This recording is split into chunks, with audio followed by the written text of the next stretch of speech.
Welcome. I'm Friday Salmon Mijage from Edukea Tanzania. I'm a History 2 teacher, advanced level. So welcome in this session. We are proceeding with our topic, which is the rise of democracy in Europe. In the last session, we ended on the definition of French Revolution and its periodization. So now let us see the causes of French Revolution in France. The first cause was extravagance and the embezzlement of the kings. It means that the Bourbonic dynasty kings were extravagant and embezzling the public funds for their private gains, and the kings were living a luxury life with their queens. For example, King Louis of XVI were living the luxurious life with his wife called Maria Antoinette, who were wearing the royal clothes, building the royal palace, which spent much money, or which spend public funds for their benefits. So this was the first cause of French Revolution. Another cause was the role played by philosophers and the great thinkers. Those people had the vital role in the French Revolution. For example, Voltaire of 1694 up to 1778 opposed the classes of French society based on clergy, nobles and peasants, and also he advocated the freedom of speech and the press. So you can see the philosophers and the great thinkers were played a vital role to ensure that in France there is the freedom of press and speech, but that man Voltaire, a French philosopher, opposed the classes between clergy, nobles and the peasants, whereby clergy and nobles were given the high priority or high favoritism, whereby only the third 3/5 the range of French, and the peasants were landless with small pieces of land. So you can see those people, clergy and nobles, were favored by the kings. But after that situation to happen, the majority of the people decided to join Napoleon Bonaparte to wage on the revolution and to take the control. Another cause was the influence of the English Revolution of 1640 up to 1689. The English Revolution played a role or influenced the Frenchmen to involve themselves in the revolution of King Louis XVI, whereby the Englishmen were enjoying the democratic principles and the freedom of worship, which were the result of English Revolution. So after being influenced by the English Revolution, the Frenchmen with their leader Napoleon Bonaparte in 1778 decided to wage on the revolution to overthrow the King Louis of XVI with his wife Maria Antoinette. Another cause was the costly wars of the kings.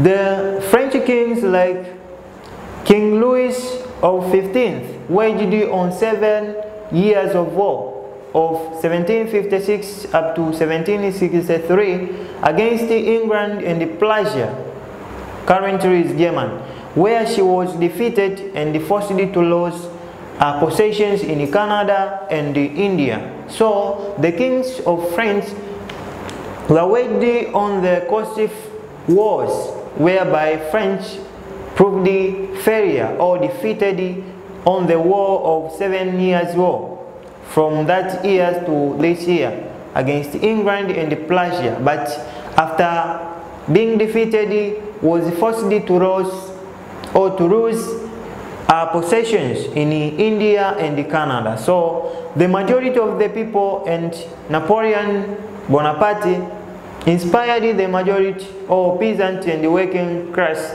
to overthrow that king, because it turned the nation or government in the loss of losing the possession in Canada and India, and a lot of money were used in the war and nothing was happened. So another cause was the question of favoritism. It means that the kings or the Bourbonic rulers were in favor with the upper classes, whereby nobles, clergy, and the rich people or influential people in France were given more priority than the peasants and the workers. So in that sense, the clergy, churchmen, and the priests were given a lot of rent, and the peasants and the workers were made landless with small pieces of rent to work. So the majority decided to wage on the war led by the Napoleon Bonaparte the first, and that the revolution was occurred. Another cause was the influence of American War of Independence. During the American War of Independence, whereby Americans were struggling or fighting against the British rule to overthrow the British domination in their country, French were participated to assist America or to join America in defeating Britain as a revenge for the defeat of England in the Prussian War of 7 years war. So that American War of Independence led to French to use a lot of money in equipping the military or armies which supported America during the war. And the ex-soldiers who returned from the war come up with revolutionary ideas.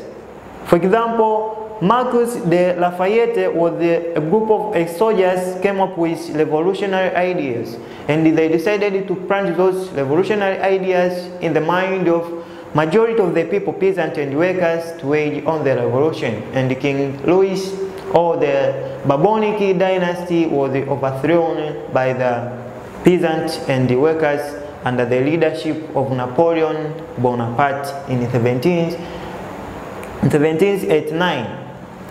So this was another cause. Another was the weakness of King Louis the XVI.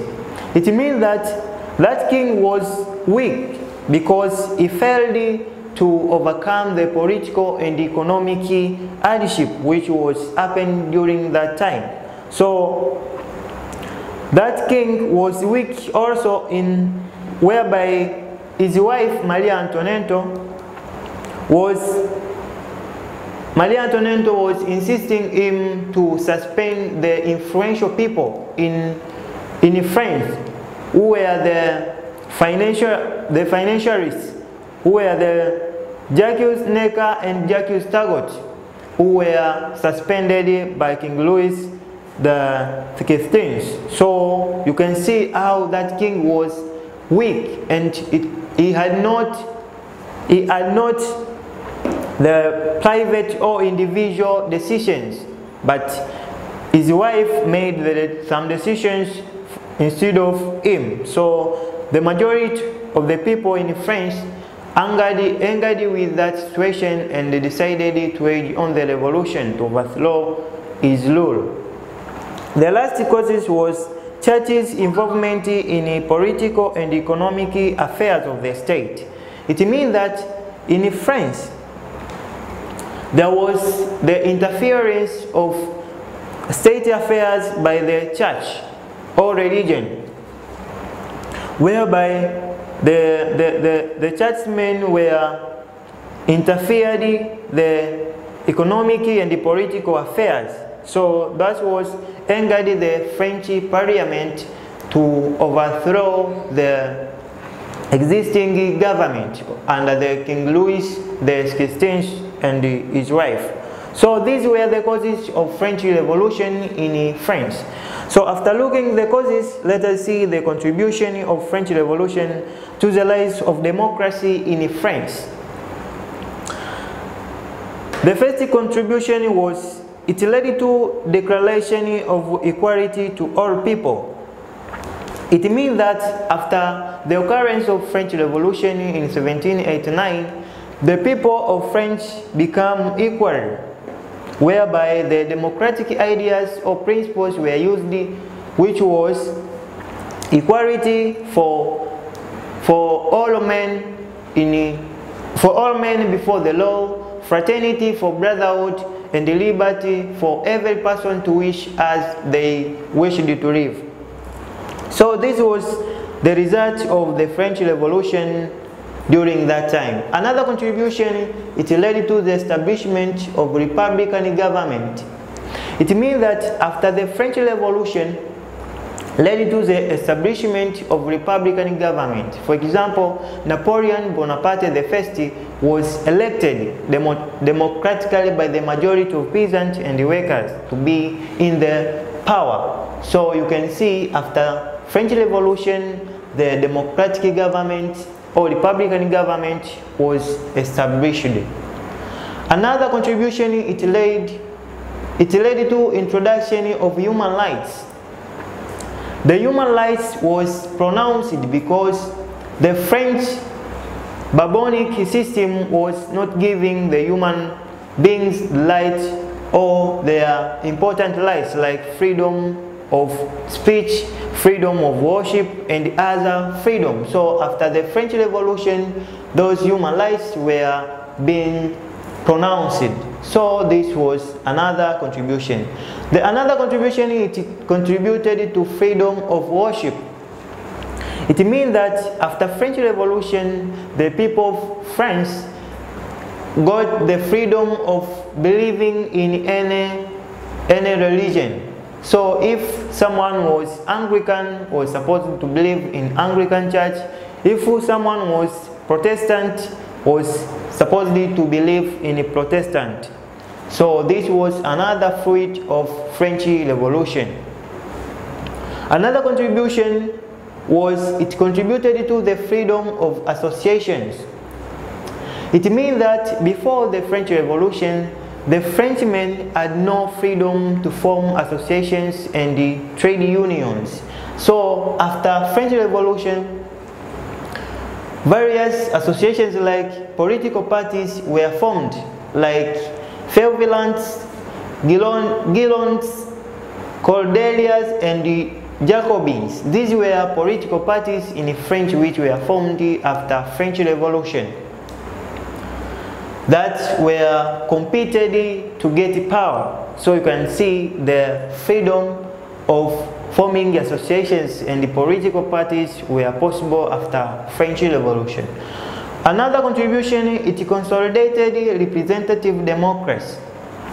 It means that after French Revolution, the representative democracy became possible because it allowed the formation of associations and the political parties, and those political parties selected their candidates to represent them in the parliament. For example, in 1792, French parliament had 60 independent candidates. So those were independent candidates, and there were 120 Guillons, members of political parties, and the 50 Jacobins. These were the political party representatives which represented their people in the parliament. So you can see the representative democracy was taking place as the fruit or as the result of French Revolution, which took place in 1789. The last one, but not least, it led to the separation of power. It means that before French Revolution, there were no separation of power. All powers were held by the kings or queen. It means all three pillars of the government, which is executive, legislature, and the judiciary system, was under the control of kings and queens. So after French Revolution, For example, in 1793 up to 1795, the Constitution declared the independent judiciary, executive, and legislature. So every body or every pillar of the government had its control over itself. So the kings and the queens were not intervening those three pillars of the government. So these were the contributions which were made by the French Revolution in France.